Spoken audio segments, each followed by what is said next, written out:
All right, let's So head down to Florida and the Florida State Seminoles against the Florida Gators.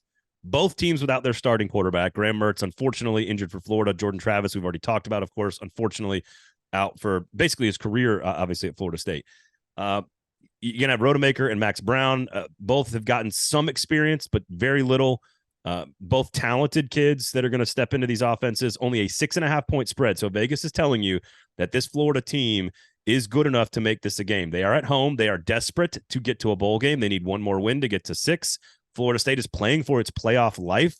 There is a ton of value in this game, just inherently. Also, great rivalry. I really like Billy Napier's approach to game planning. Clearly, very solid game plan against Missouri last week on the road.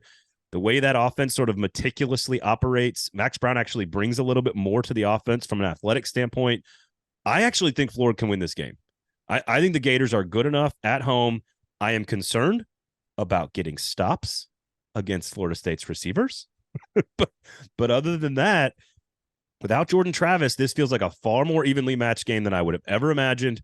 I think the Florida Gators are going to play really, really well in this one, and it is a dogfight. It's a Gator fight. I don't know what kind of fight it's going to be, but it's going to be a fight all the way to the end, in my opinion.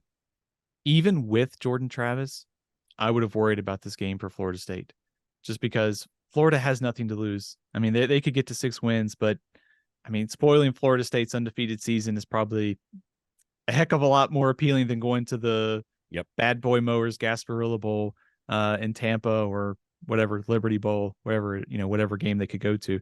So I do think, I think the rivalry angle always intriguing between these two. Last year's game was, back and forth, competitive early on. Florida State kind of took control. The backup quarterbacks here. I kind of trust both offensive staffs to sort of figure this out. I mean, Mike Norvell, I think they will try to manufacture some things. Rodemaker, I think we've seen he's played well, like I mentioned, in against Louisville last year and against North Alabama last week. Do think he needs to work on the pocket awareness a little bit. There was a couple times where North Alabama almost sacked him, and I thought, if this is Florida, this is a very bad play for Florida State. So I trust both offensive staffs to figure something out offensively. And I think Florida will probably, the defense of Florida will probably struggle a little bit more based upon how they played this season. But it's in the swamp.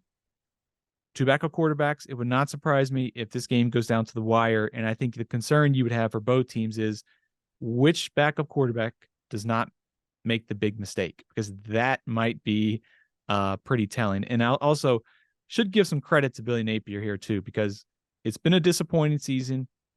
Preseason expectations had them 5-7, 6-6, but disappointing relative to Florida standards. They went on the road and fought like crazy against Missouri last week, and they could certainly pull this one out too. 2 of the better rushing defenses in the SEC, Missouri and Tennessee, and they ran the ball on both of them. This season. So with banged up offensive linemen too. And I don't know to me, that is the scheme. And I agree. Look, I think the Vegas total was 5.5. So if they hit this, they get the extra month of bowl practice, they get the 6-6, they get the bowl win, they get proof of concept for Billy Napier to show progress, and they hit the over on the Vegas win total. The rivalry win ending Florida State's season. I think Florida is super, super desperate.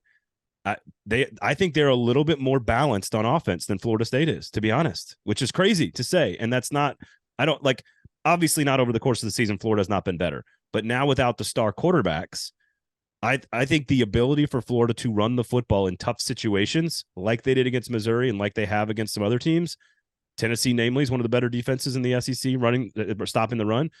They ran all over those teams. And I could see them being able to run the football, dictating the pace of this game a little bit at home. And home field advantage, I think this year is a bigger deal. I can't believe I might be picking Florida, but I think Florida's going to play really well in this game. I agree with you. I think if there is an area on Florida State's defense that maybe you can take advantage of, I think their rush defense is, I wouldn't say completely vulnerable, but they're 5th in the ACC against the run, giving up about 140 yards. So we've talked about how well they ran it on Missouri and Tennessee. Kind of that goes back to what I talked about. I think Napier and his staff, they're going to find some ways to move the ball, but I also think Florida State's going to do the same thing.